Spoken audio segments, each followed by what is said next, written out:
The Legend of Zelda Breath of the Wild is the most boring and forgetful game since Skyrim, and quite possibly Quake 2.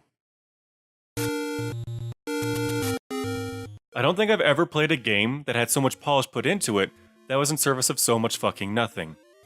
Nintendo put so much effort into making the entire experience a long, drawn-out waste of time that it makes me feel like they were doing it on purpose. Unlike Skyward Sword, which was a complete dumpster fire, Breath of the Wild isn't immediately offensive. The game is pretty playable and doesn't have you yelling at the screen because you can't control the most basic fucking things. Man, who thought this was okay? But it never offers anything interesting or at the least engaging. Makes you wonder if the developers think we're a bunch of idiots. And while Breath of the Wild tries to distance itself from Skyward Sword, it carries a lot of the same issues that Skyward Sword introduced to the series. Now I'm going to be going over a lot about Breath of the Wild as both a game on its own right, a game in a genre, and a game in a series. I'll be going heavily into the design and narrative of the game to make a point, as well as offer insight. So let's start off where the development started.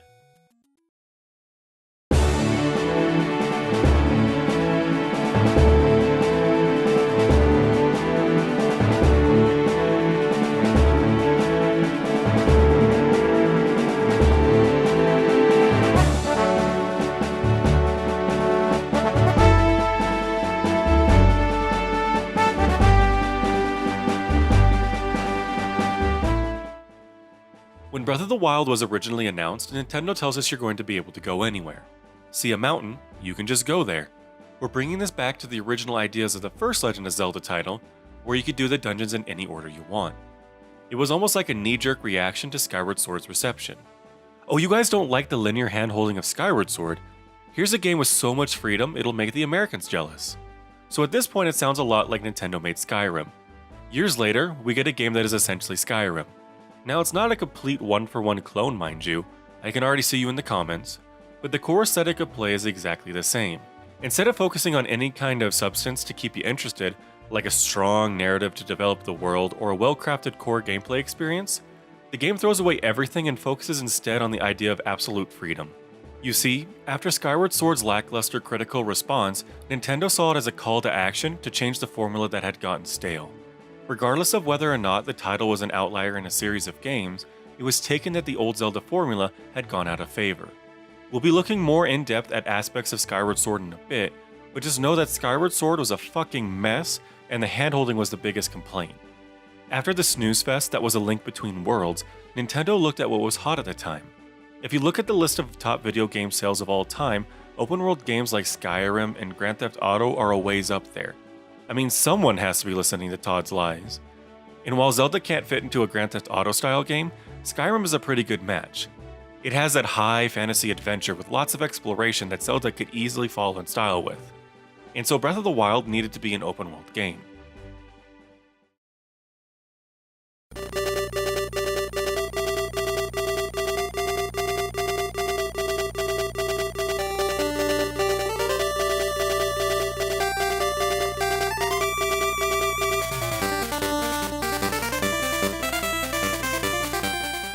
The prospect of having a huge living world you can explore has been a very popular idea since the release of Grand Theft Auto 3.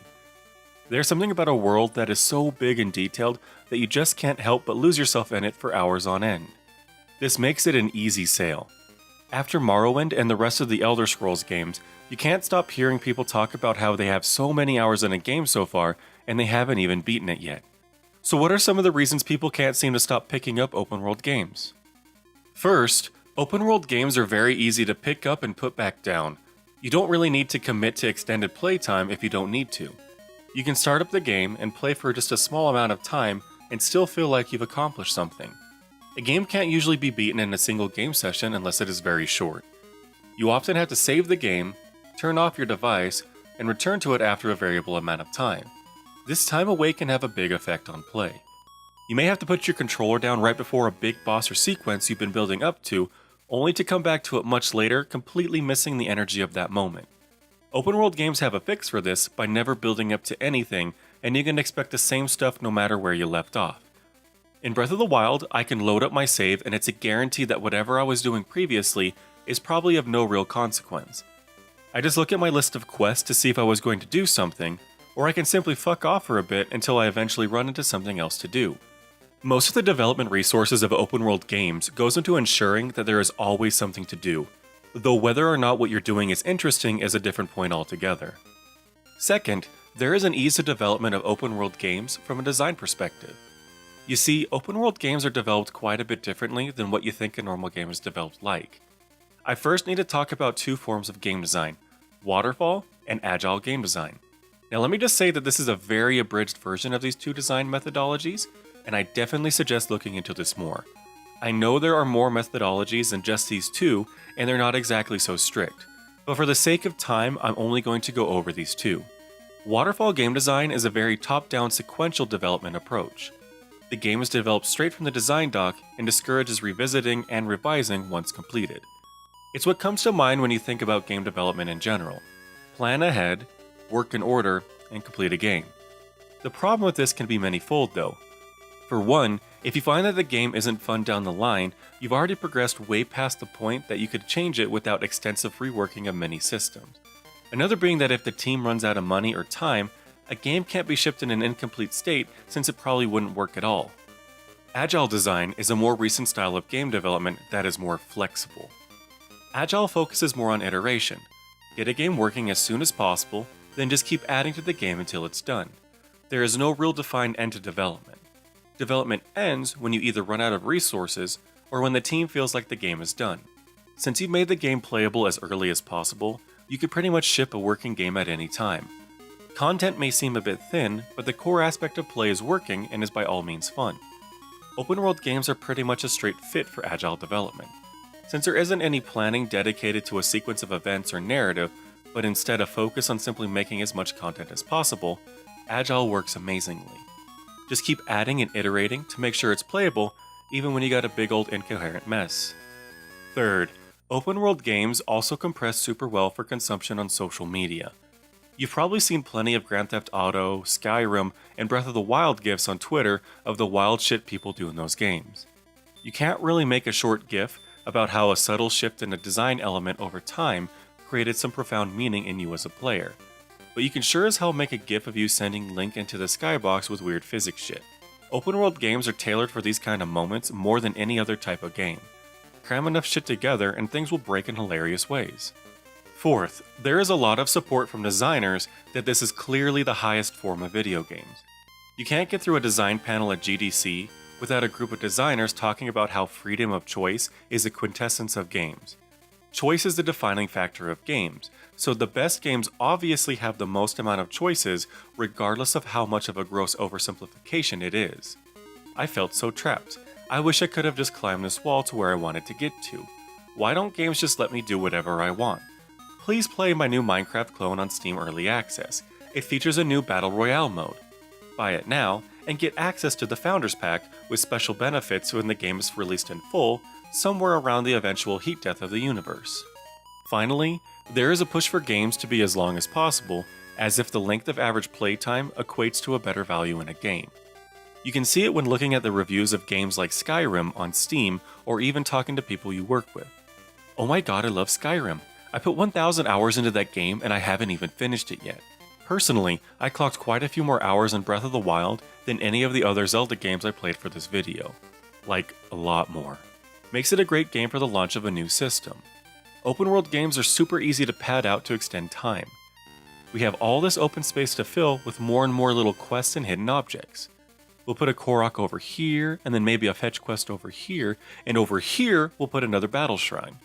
Doesn't take up too many resources adding these little bits of content, so just keep sprinkling them on.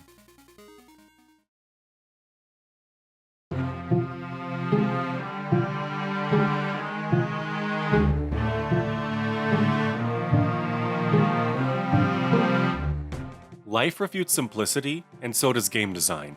But the core reason why Breath of the Wild doesn't work is because it's an open world game.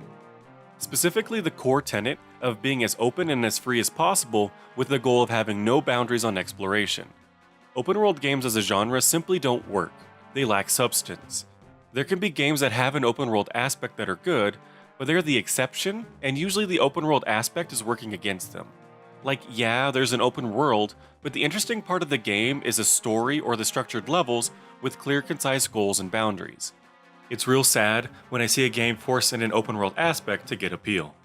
As an example, Metal Gear Solid 5 would have been so much better if they had cut the open world aspect of the game and just focused on solid, straight through level based gameplay like the other Metal Gear Solid titles. Those missions in Metal Gear Solid 5 were far more interesting than anything in the open world. The focus on the open world clearly had an effect on core play, and we ultimately got an unfinished game. So let's talk about why open world games don't work from a general design perspective. Strict adherence to being completely open stops a game from being a game. Games are complex, but they generally have 4 defining characteristics. The first is a goal, something a player is working towards achieving. It gives direction and a purpose to the entire experience. Secondly, you need rules, limitations that restrict the player from achieving goals in an obvious manner. You can't just pick up the soccer ball mid-match and run straight into the goal.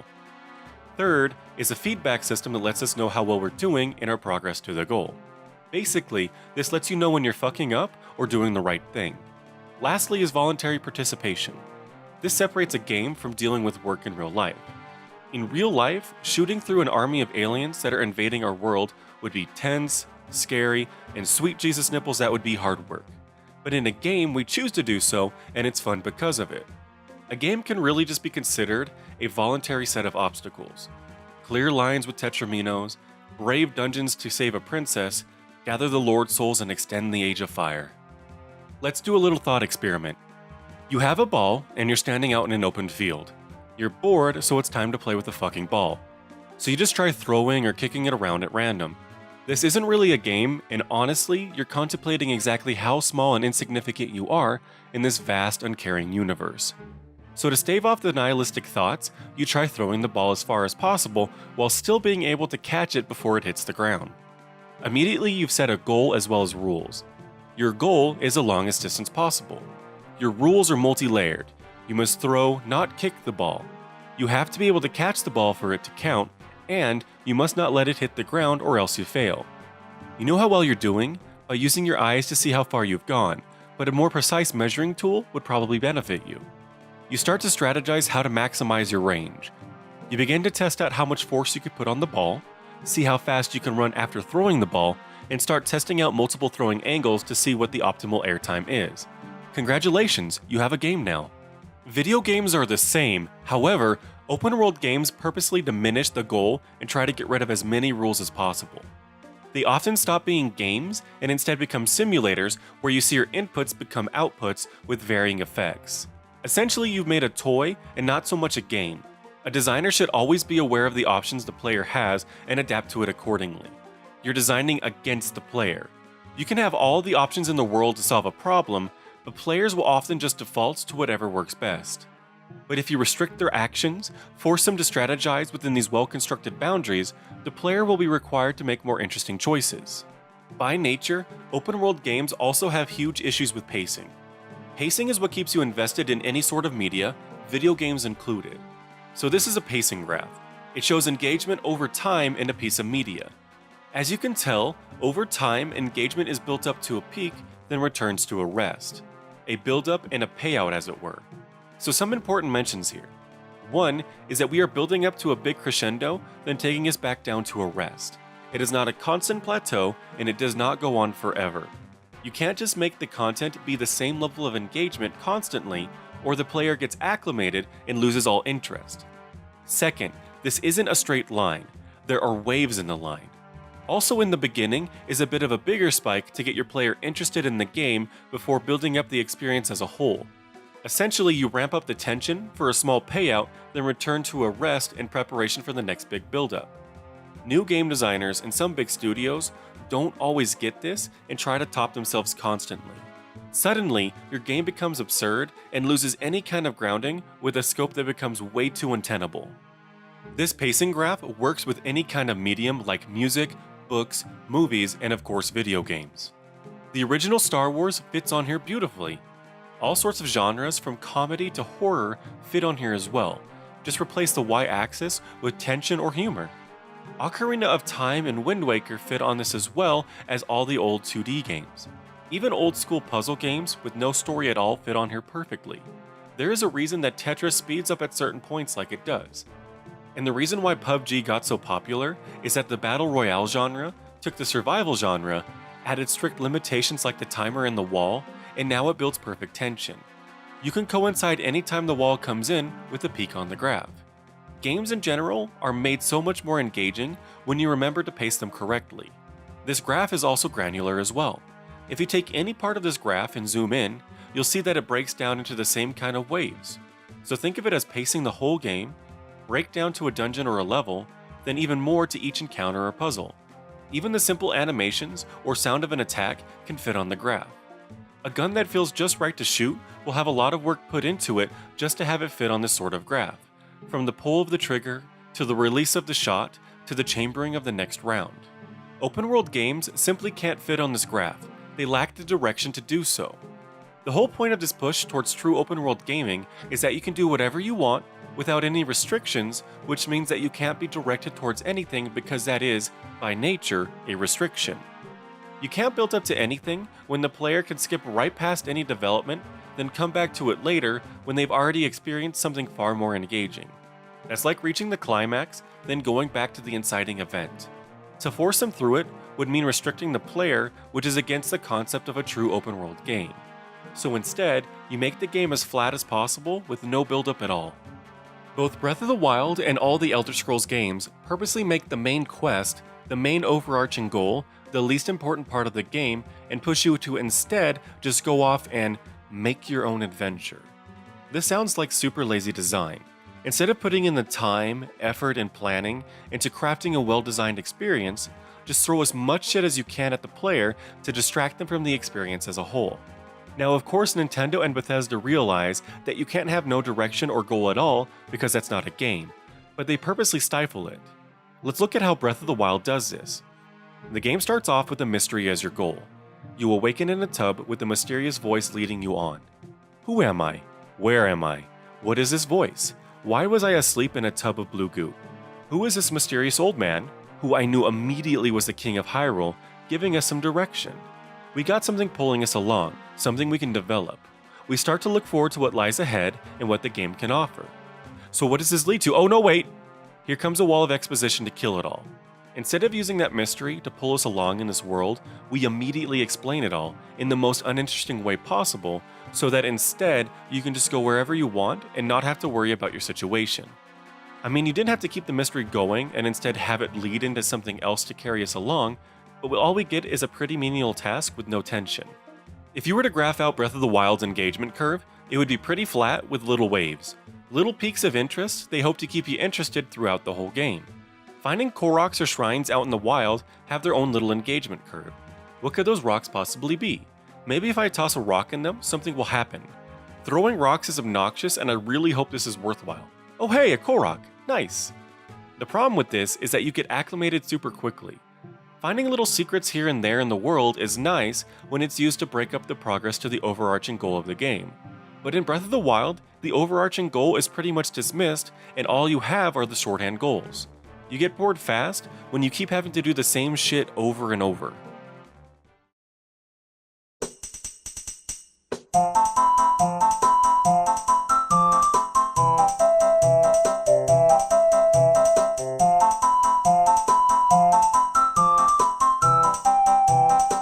Enough talking about the design broadly.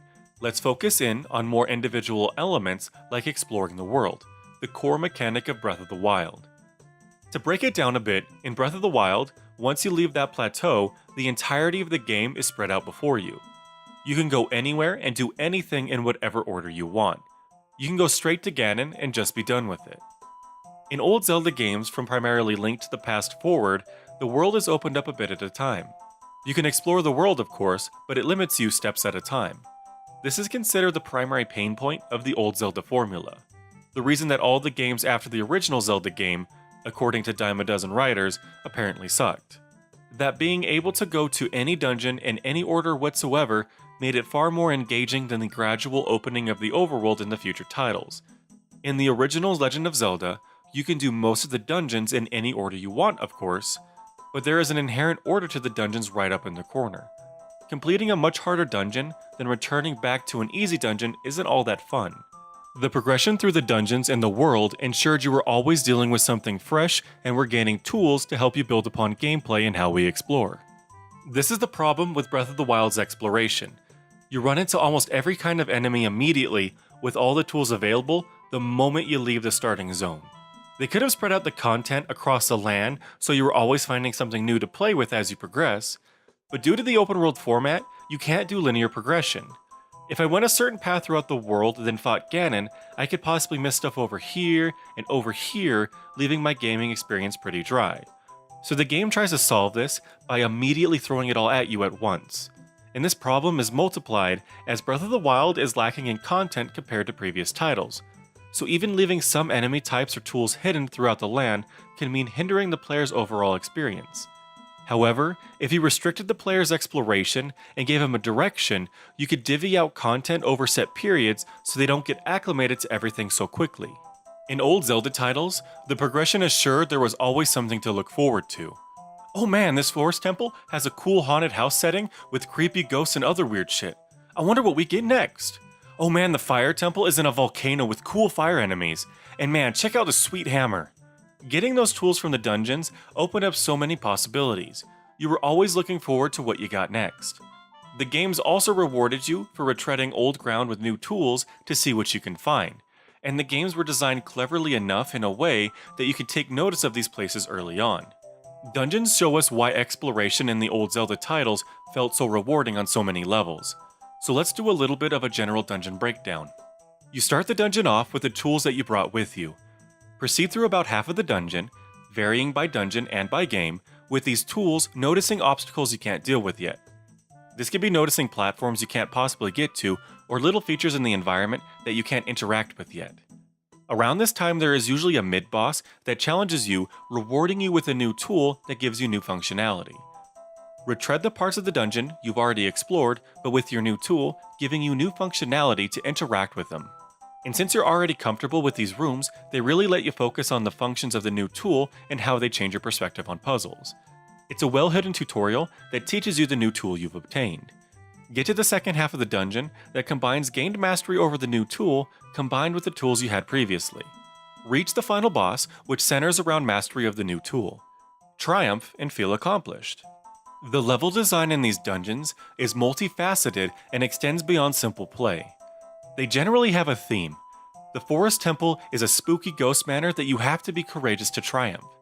The Fire Temple is in the heart of a volcano and tests your power with a mighty new hammer. The Water Temple is large and complex and takes some wisdom to get through. This theming is extremely important and is lacking in Breath of the Wild. These dungeons teach you new mechanics and build on the old gradually instead of just front-loading everything immediately. Also, these dungeons are paced amazingly and you can feel the build-up to the final boss.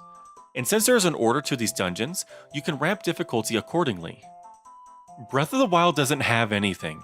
After finding a few shrines and Koroks, then taking on a divine beast, you've pretty much seen everything the game has to offer.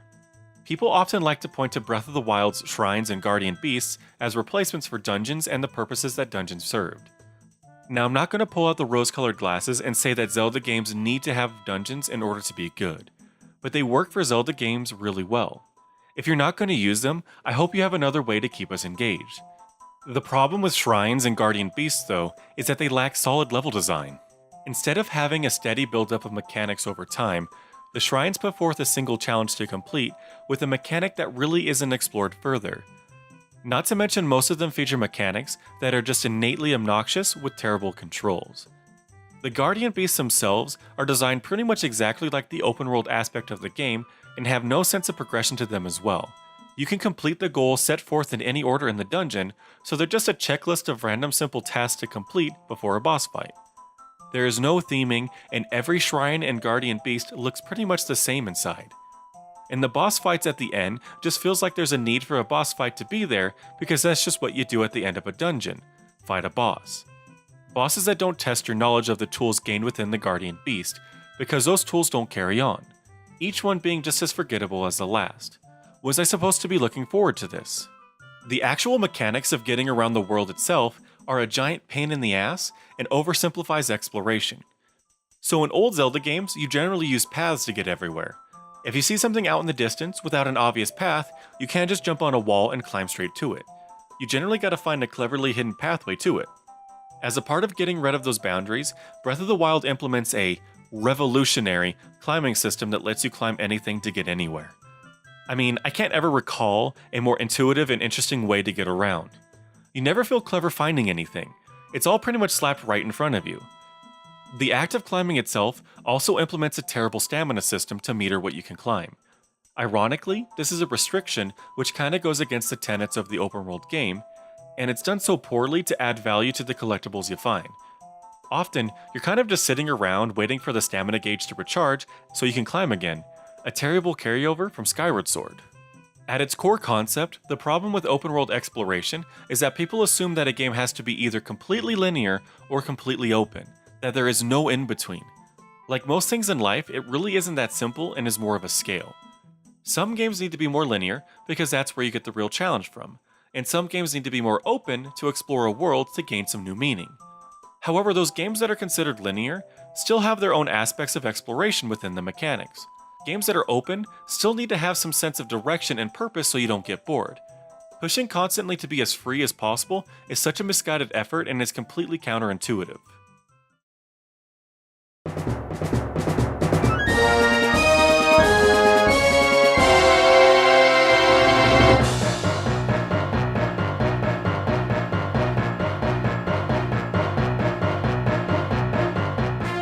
Breath of the Wild's combat is probably the main thing that sets it apart from the Elder Scrolls games.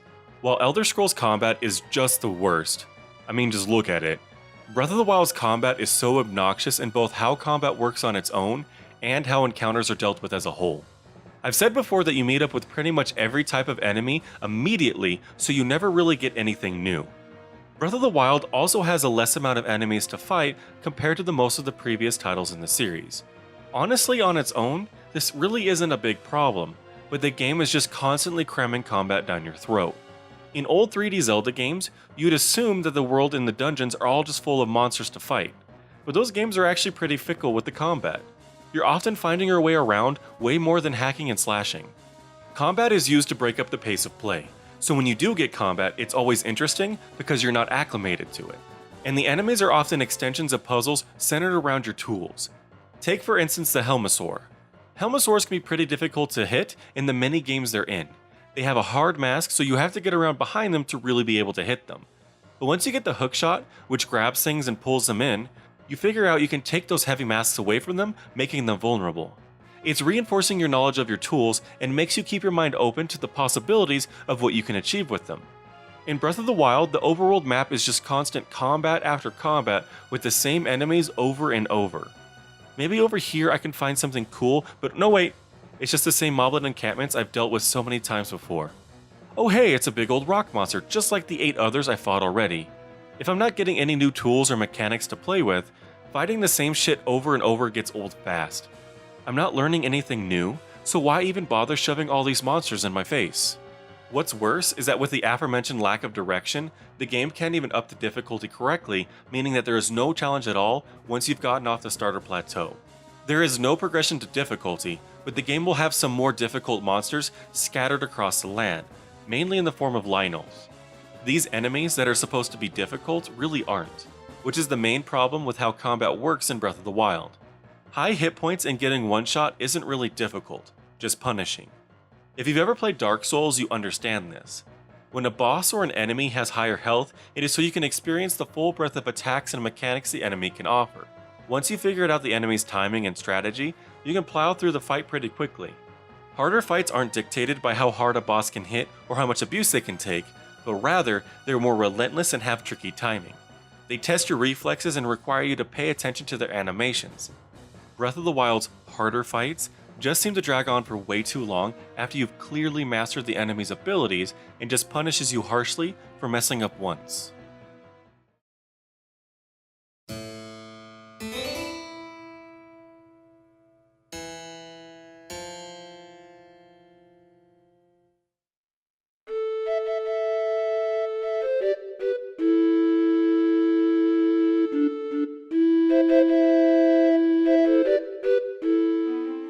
One of Breath of the Wild's biggest issues is its narrative, which is often dismissed.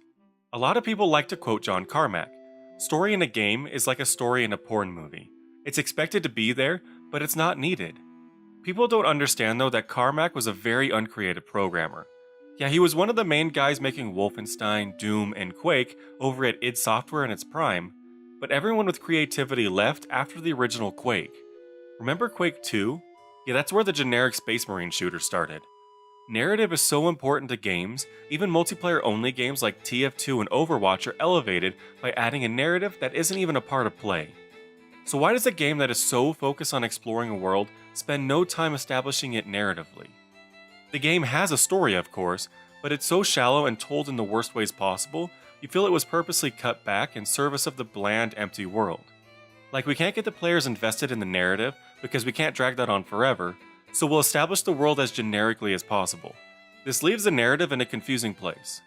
Breath of the Wild can't decide what its theme or what its tone is. We start in the second act of the story after Ganon has essentially won and everything has been destroyed. Any mystery over what had happened in the first act is immediately quashed with an exposition dump, and we're just set loose on this land. The game can't decide if this is a depressing post-apocalyptic game or a grand adventure in an old land reclaimed by nature. At some points the game tries to hammer in the fact that this land has been destroyed by the coming of Ganon, a grim reminder of what you had failed to stop. But at other points it's trying to show you the majesty of nature, sprawling vistas and the land reclaiming what had been destroyed. The themes are often conflicting and do not contrast well with each other. What kind of message is trying to be imparted?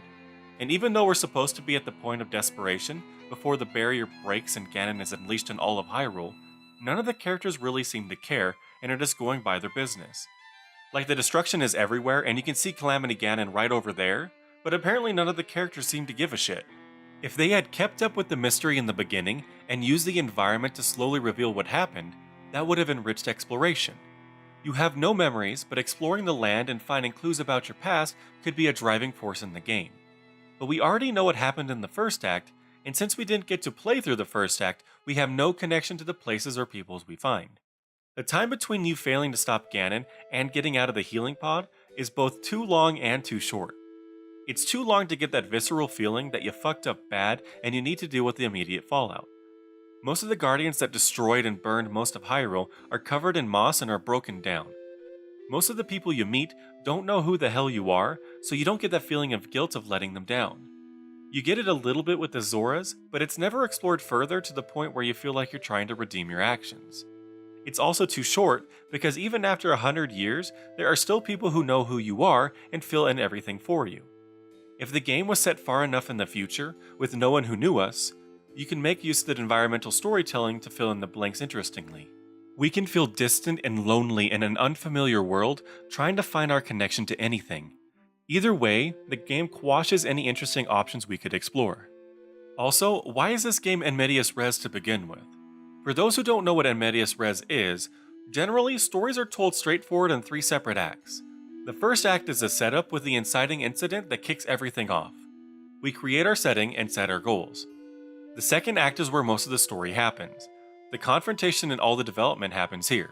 The third act is where the climax and resolution of our story happens. En medias res simply means into the middle of things. We start in the second act, not the first. This has some really good benefits for video games since games are all about the doing, and that's all in the second act. But we have to remember to go back and establish everything in the first act. Games like BioShock do this amazingly by divvying out the first act bit by bit, either with the environment or bits of story here and there. The problem with Breath of the Wild is that the first act may be interesting, but Breath of the Wild just dumps it up front immediately in exposition instead of any interesting manner. So why skip the first act if you were just going to exposition dump it immediately? Honestly, Ocarina of Time tells the same type of story as Breath of the Wild, but does it so much better because you get to play through the first act. The fact that you have a connection with these characters in the world before Ganon messes everything up has such an impact. Walking through Castletown before and after Hyrule's destruction lets you feel the devastation that he has caused. In Breath of the Wild, Ganon has all but won, but we don't feel any real tension or any threat because I'm not connected to the world or the characters in any way. People often think that the first act is, by nature, boring to play through. Setting up the world in a game isn't very interesting. We need to get to the action and combat quicker, so let's skip right over it. But you can make the first act compelling to play on its own, and Majora's Mask is a perfect example.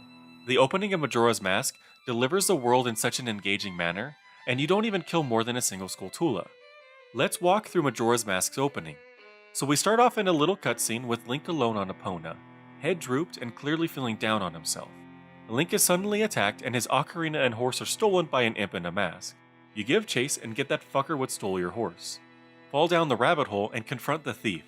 Oh no, you get cursed and transformed into a Deku Scrub. How horrifying.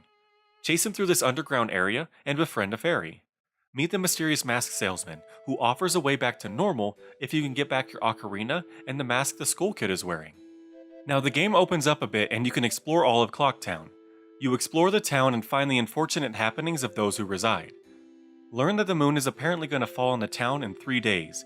That's pretty fucked up. Make your way to the top of the clock tower at midnight of the 3rd day and confront the Skull Kid. A mysterious line from Tail as you retrieve your ocarina and recall a song from a certain princess. You escape back in time of all things to 3 days ago. We seem to be saved for now, but the moon will crush us anyways in another 3 days. With our ocarina in hand, we return to the mask salesman and he frees us of our curse. But we still don't have that mask. We learn of what the mask is and what it can do. We have been engaged and teased with the happenings of the world. We have been primed to explore the world and find out a way to get past those 3 days. In Breath of the Wild, I get a task the game isn't even interested in.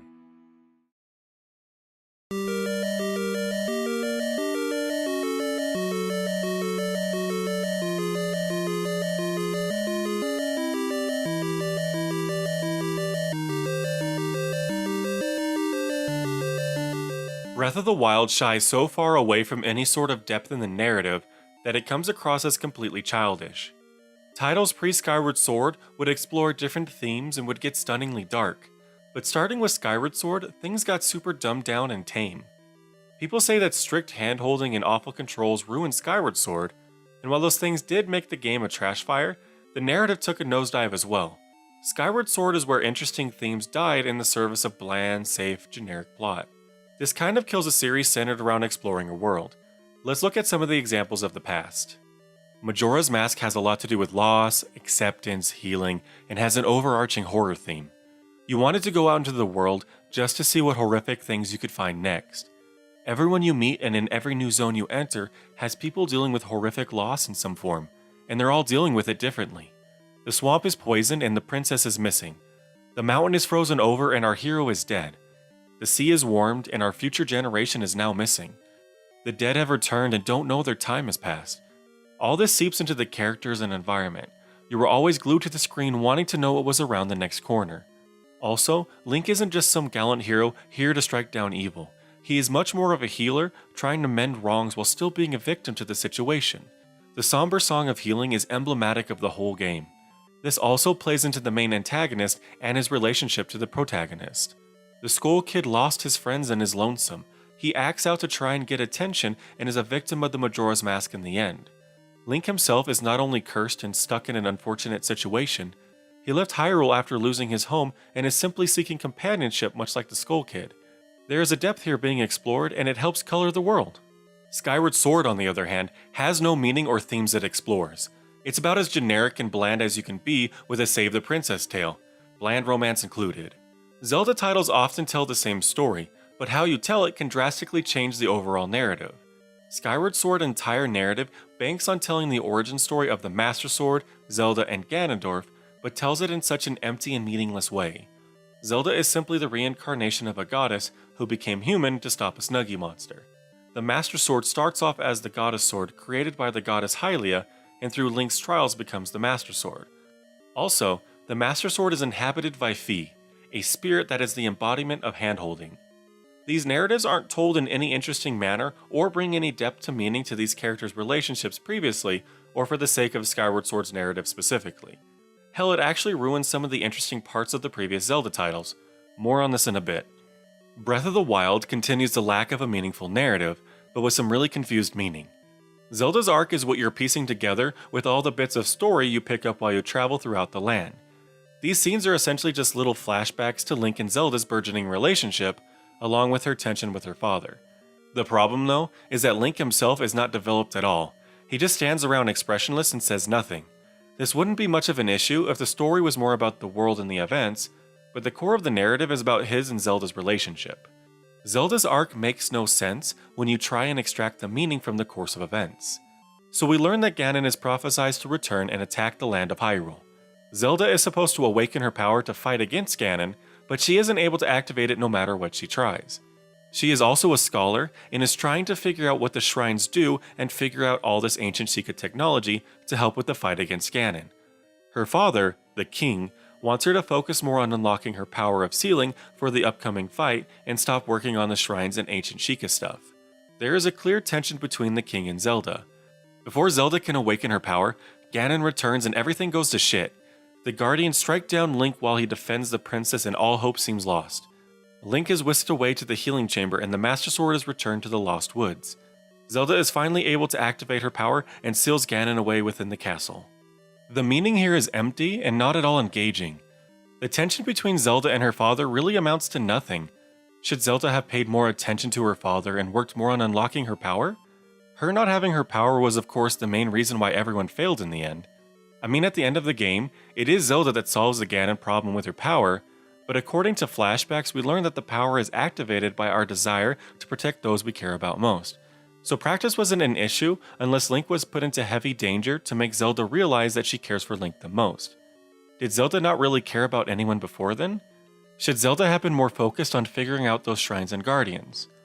Could she have learned that Ganon was able to take control of the guardians and divine beasts, or is that just arbitrary? In the end, the beasts help you with your final fight with Ganon if you free them from his control.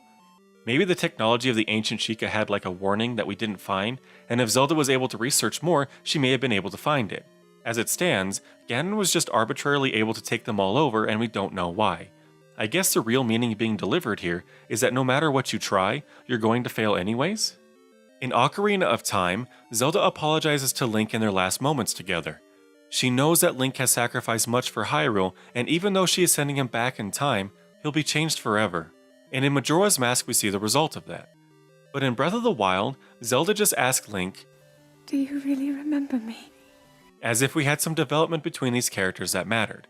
Nothing feels earned, and we're asked to feel emotional over it as if we're at the end of a grand journey with these characters.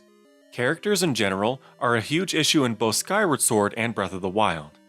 Just like the narrative, as a whole, characters lack development as well as any kind of depth of meaning. Characters are often just surface level and don't explore any kind of interesting dynamics. In Breath of the Wild, you just go down a list of tropes and apply them to every character in the most surface ways possible. This can work though with the simple side characters you don't really interact with much, but it's applied to main characters as well. Tropes can be useful in the way you play off of them, but they're played pretty straight and they don't even use any of the interesting tropes. For the amount of slog that Skyward Sword has, it has a pretty good example of playing off the trope in an interesting way, a character arc that I didn't really see coming. So Groose is kind of a more doofy Gaston type character. He believes himself to be the best and treats Zelda as his object. He's played off as comedy relief, and we think of him not so much as an antagonist, but just kind of a douchebag. What's interesting though is in his arc, we find that he actually cares about Zelda's safety as more than an object, and he's a bit more complex than we think. Through the course of events, Groose takes action and follows Link down to the world below the clouds. When he hears of Zelda's safety, he actually breaks down, destroying the preconceptions we had of his character. He's still a goofy idiot, but we can tell he's trying to do the right thing. This of course fuels his growth, and in the end, he helps you out with your fight with the Snuggie monster. We actually care about his character. The other interesting bit is a dynamic contrast between Fi and Girahim. Fi is robotic in her speech and the way she acts, but she cares about you and is genuinely good. Girahim is very flamboyant in his speech and overdone actions, coming across as more human, but is clearly a villain. Fi is of course the spirit of your Master Sword, and in a bit of a twist that was actually built up too nicely, Girahim becomes a sword of demise. The problem though is that Fi and Girahim are both innately annoying to listen to, and I'd rather not have a character with less charisma than the fucking Microsoft Clippy telling me what to do constantly. When Breath of the Wild does a throwback mentioning the spirit of the sword as if it's some big development, I had to let out the biggest groan. Going back to Wind Waker though, we have a world full of wonderful characters and development. Tetra is a pirate captain even though she is so small and young. The visual difference between her and her crew tells a story all its own. She is sly and clever, but she has a heart of gold. In the beginning, she tries to get rid of Link so she won't be saddled with his issues, but has to begrudgingly let him aboard. However, as the story carries on, she starts to help him in her own way, like when she's letting him basically have the bombs they went through all the trouble of stealing. Link is a courageous kid, but starts off confusing a lack of fear with courage as he blindly runs into danger. He grows though and begins to learn what it means to be courageous, and his demeanor has a subtle shift. I mean, he doesn't say a single word, but his face and posture says so much. Also, the way Zelda, Link, and Ganondorf contrast each other visually says a lot about them, and their characters fit in with the theming of the Triforce. Link befits courage, Zelda wisdom, and the mighty Ganondorf power. That divine twist of fate of giving Ganondorf the Triforce of power regardless of his being good or evil is telling of the nature of the gods. But in Breath of the Wild, all the characterization needs to be dumbed down as much as possible. All the characters are completely surface, and any characterization the main characters are given are told in flashback cutscenes. Also, all the older Zelda titles prior to Skyward Sword, including the original Zelda game, had surprisingly dark themes for a kids game. Like, Majora's Mask and Skyward Sword are both rated E10, but Majora's Mask deals with horror and death while Skyward Sword is so tame. And man, Ocarina of Time had some Silent Hill looking shit. But in Breath of the Wild, after a horrendous event where many people died, it skirts around the topic. You've got some ghosts, but they're more ghost than anything horrific. There are some bone reskins of monsters, but that's about as far as it goes. A sense of horror is kinda needed for a grand fantasy adventure. Without it, the tale seems way too safe. It doesn't even have to be on a horrific monster level either. In Link's Awakening, a Game Boy game, the story is driven by the mystery of this island we're stranded on. We come to realize that this world and all of its inhabitants are but a dream of the Windfish. As you progress, you find that our goal to awaken the Windfish to free ourselves means destroying Koholint Island and all of its inhabitants. Inhabitants who all have their own thoughts, feelings, and desires.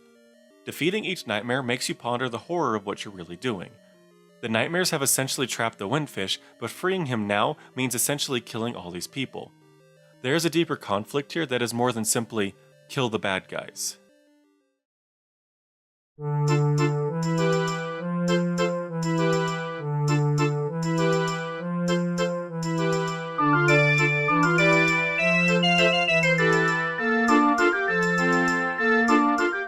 Breath of the Wild has no new ideas at all. We've returned to Hyrule with the same Save the Princess story as always, but without anything new added on. We have a whole slew of Zelda races back, some that we haven't seen in a while, but without any of the depth, so they're simply nostalgic pandering. Rito, for instance, in Wind Waker, had a history and a purpose in the world. Once the land was flooded to stop the return of Ganon, the people were given the ability to fly with the aid of their guardian deity Velu. Their job is to connect the world with their mail system, sailing high above the ocean that had claimed the land. In the events of Wind Waker, the Rito are suddenly not able to retrieve feathers from the Great Velu. Something seems to be distressing him. This of course leads to our intervention with the people and a further exploration of the narrative of the world. Velu himself is an ancient being tied with old Hyrule and teases us with the goings-on beneath the waves. Our interaction with the Rito and Velu strengthens the narrative and our connection to it. In Breath of the Wild, the Rito are just a bird people with a divine beast problem like everyone else. Nothing is given about their history, and I guess they've been retconned to not need skills from Velu to help them fly. They're just there because, hey, remember Wind Waker? Remember how much more interesting that world was? Now, nothing is ever really new and is often just taking the old and reinterpreting it or changing the view. But Breath of the Wild takes so much and makes it so much less interesting. There is a lack of understanding of what made the aspect works to the point of them just being spectacle. Divine beasts are clearly borrowing from Shadow of the Colossus, but way less interesting. In Shadow of the Colossus, every fight with a Colossi feels like you're fighting a Colossi. Every swing the Colossi makes has weight. The animation and mechanics sell the size. In Breath of the Wild, you're essentially playing a minigame with a Divine Beast in the background. You could swap out the model of the Divine Beast with an Octorok and it would be exactly the same. The massive size of the Divine Beasts themselves have no part in the fights, so why even have these fights?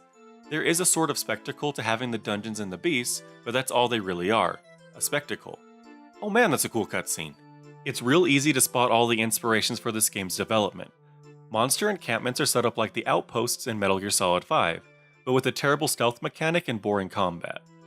Tons of quests and loot to find everywhere just like in Skyrim, and just like in Skyrim, all that shit just takes up your inventory space and you have to manage it often. We'll start off in the second act like in Bioshock, but let's forget to make the first act an interesting reveal. The game honestly feels like there was no creative inspiration behind it. Just pile on as much nostalgia and shit that works for other games and play to the broadest audience.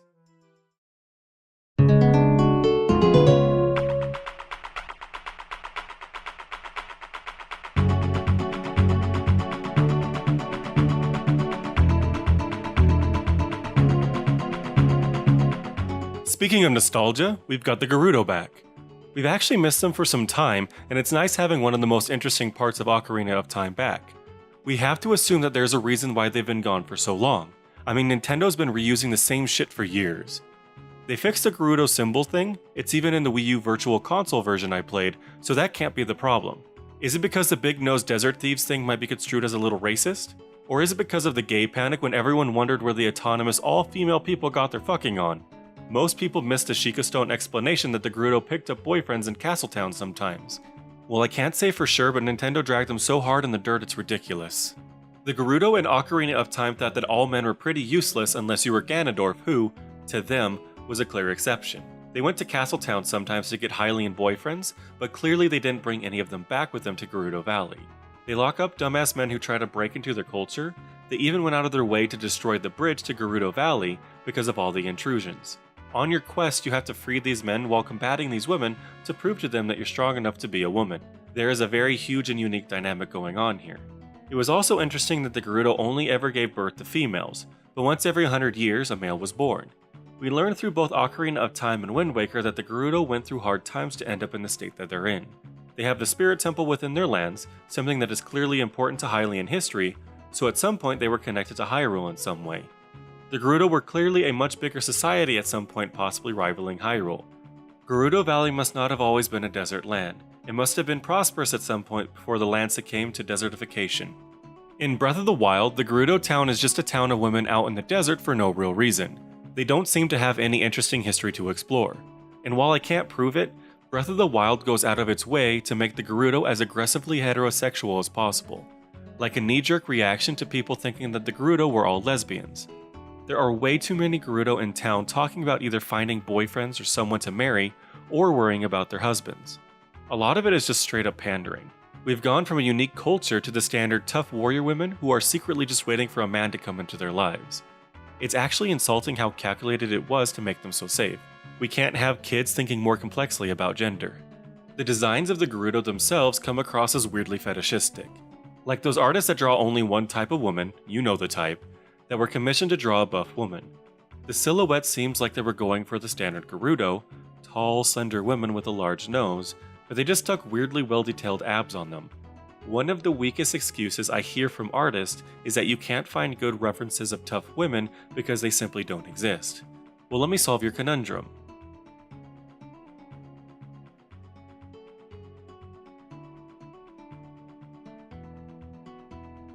Female wrestler. Female weightlifter, female bodybuilder, female MMA fighter, female boxer, female Muay Thai fighter, the list goes on. Speaking of Gerudo, let's talk about the worst line spoken in the game. So after clearing the giant camel dungeon and freeing Urbosa, she has a few lines that kind of represent a lot of what is wrong with Breath of the Wild narratively. It was written that Calamity Ganon once adopted the form of a Gerudo. Okay, so you're saying that Ganondorf's motivations weren't from his feeling towards his own people, but because he was actually the reincarnation of a Snuggie monster. It was actually at this point that I wanted to shut the game off and throw away the disc. The implications here take away all depth of character that Ganondorf had in place of just making him a goddamn generic monster man. In Ocarina of Time, we learn that the Gerudo give birth to a male who is destined to be king every 100 years, which was of course retconned for this game. In Wind Waker, we meet a more mature and older Ganondorf, not the wild young one. We learn that Ganondorf envied the Hylians in their land. They had plenty while the Gerudo lived in a land ravaged by the elements. And honestly, in Wind Waker, Ganondorf was talking way more sense than the King of Red Lions. Yes, he was a bad guy and we understand what he was doing was wrong, but we connected with him. He had depth and a character worth exploring.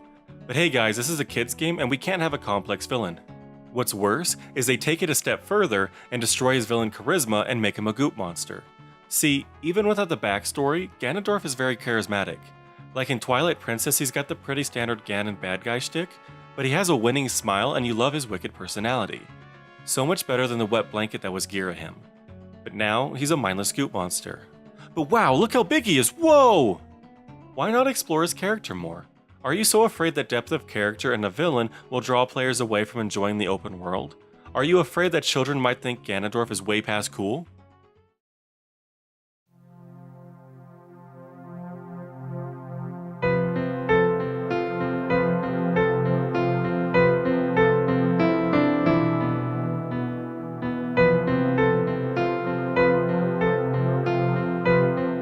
To simply state it, instead of focusing on making a big open world full of nothing, maybe just focus on the solid, well-crafted experience.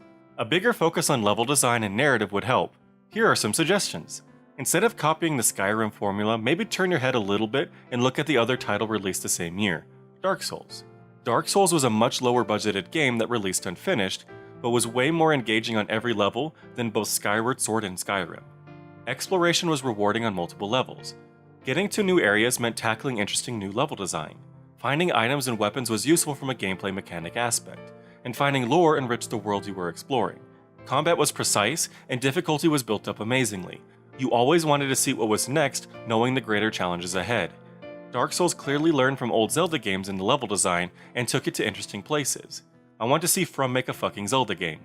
How about building an amazing narrative that is ingrained in every facet of play? I know you guys can't tell a story ever since the demise of the GameCube, but maybe we go back and learn from those titles. Let's think about themes and developing characters. Here, let's take parts of Breath of the Wild and make a better opening. So instead of some grand perfect champion, Link is a hunter. Fits in with a titular wild theme and can help frame some of the mechanics. We start the game off with a short tutorial as we hunt a boar, symbol of Ganon. We establish controls and give the game a sort of Metal Gear Solid 3 feel where we are reliant on the environment for our sustenance. Oh no, a cry for help. Another quick tutorial to show off Link's sword skills in a fight to protect some people from savage moblins. After saving them with some deft sword skills, return to your small village out in bumfuck nowhere. We let the player explore the small town and talk with all manner of folk. We learn through dialogue and context clues that Link is an upstanding part of the community and is always helping out wherever he is needed. We also learn that there is not a lot of young adults here to shoulder a lot of the work. There are a lot of young children and much older adults. Link is clearly relied on heavily. We also find, though, that Link has aspirations of knighthood. His skill with the sword isn't innate, and we find a little cove where he clearly trains often with the sword. Link lives with his grandma, the one that taught him to hunt and fend for himself after his parents died. We get the conflict here that the village and his grandmother need him, but he wants to leave an adventure on his own. As a hunter, Link goes out to the city sometimes to sell hides from his hunts to bring back some money to his hometown. We take some hides he has collected and head for the city. He is in awe of the castle town of Hyrule. Mechanical beasts roam the street. He has a peculiar friend here, a city girl, who hides her appearance to be as unassuming as possible. We can immediately tell from the way that she speaks that she is a kind soul who clearly cares for Link. They get along fabulously. Is it young love, a shared longing for what the other has, or are they a bunch of horny teenagers who just want to fuck? Who knows? The game opens up and we explore the city streets with our friend to try and sell some hides. As we go through the town finding all manner of things, we find that sometimes a painful, sorrowful look arises on the girl's face. This is of course the Princess Zelda in disguise escaping her guards to go out on her own. Explored more in the game, but she has the power to see glimpses of the future, a future she cannot change. She knows that Link will face many challenges and hardships on her behalf. After some exploration and selling the hides, she leaves you with a letter and a trinket, but tells you not to open it until you leave the city. You have the option to continue exploring the city, finding all sorts of people that help you build up the world and learn about the mechanical guardians. You eventually return home and read the letter. It's essentially a call to action. Link frets over it though. The people in your hometown need you. Your grandmother needs you. Grandma is a tough, caring old woman though, and she knows she can't keep Link here forever. He's destined for so much more. He leaves with her blessing, the whole town's blessing. Hey, we have a working first act. It's a little off the cuff, but it establishes what it needs to. We could of course wiggle it around a bit and maybe have Link enter a dungeon before reaching Hyrule to get people interested in the gameplay first, though Majora's Mask did it pretty well in this manner. We'd focus the combat more around stealth and the tools available to us since Link is a hunter up against much mightier beings. Instead of the Guardians being a confusing mess, we can say the King of Hyrule is excavating them en masse thinking they were old Sheikah technology, but secretly they were being created by Ganon's followers. We intersperse play with sections, playable sections, where Zelda is investigating dig sites and studying the writing, kind of Indiana Jones style. After a while, we realize along with Zelda that the mechanical beasts aren't Sheikah technology, but Ganon's followers' creations. Zelda rushes to the king, but the king doesn't listen and is only focused on the return of Ganon. Zelda desperately tries to find another way to stop the inevitable. Link of course is working on his quest to obtain the Master Sword and becomes the hero of the wild. When things are looking up though, Ganondorf returns, immediately taking control of the Guardians, upending Hyrule into chaos. The loss is real, having explored these lands and gotten close to so many during your adventure. Ganondorf is about to take the Triforce, but Zelda splits the Triforce apart and seals herself and Ganondorf into the castle to await Link. We have stakes in the world. We've been built up and want to set everything right. Or, we don't even have to go with this wild theme, or even stay in Hyrule.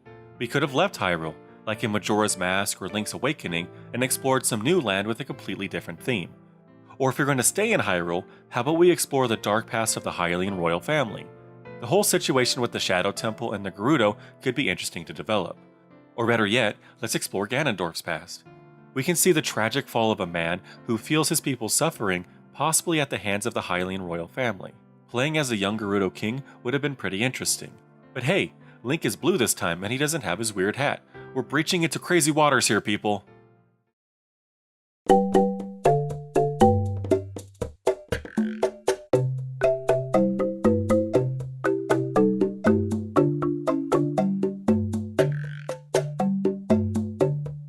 The game has sold extremely well, and it's too easy and safe to develop games this way. Planning games out and trying to build up an experience takes a lot of effort when you can just keep throwing shit at a game. And honestly, why spend time and take chances developing something with meaning when people will just devour the self-servicing bullshit? Nintendo is much more focused on the Nintendo polish over any sort of depth of meaning. Why risk possibly alienating players when you can just recycle stuff that people already care about just in the most surface ways possible? Design everything in response to analytics and play to the broadest audience possible, which means dumbing everything down to its roots since holding the player's hand didn't seem to work out. Nintendo has already confirmed that the next game in the series is already in development. The game will probably have a higher budget to get it pushed quicker while the Switch is still hot, but probably won't sell as well. Expect them to dredge up more empty nostalgia than try to deliver on anything new or interesting. Personally, I'm pretty much done with the series. I'd rather play Deadly Premonition, a game that had nothing but developmental issues and so many problems 3 times over before playing another open world game like this. It just has so much personality and charm to it that Swery has clearly tried packing in. In Breath of the Wild I find nothing. It's real sad that the games that in recent years that I absolutely love are the ones that simply focus on delivering a good core experience. The assumption is that the Zelda formula has gotten stale, but the best Zelda title since Wind Waker was fucking Okami. Okami took the Zelda formula, made a bigger focus on fighting with Devil May Cry style combat, and developed a wondrous world. It took something that was apparently problematic and made a great gaming experience. I guess the point of all this is that you all need to play Okami and Deadly Premonition.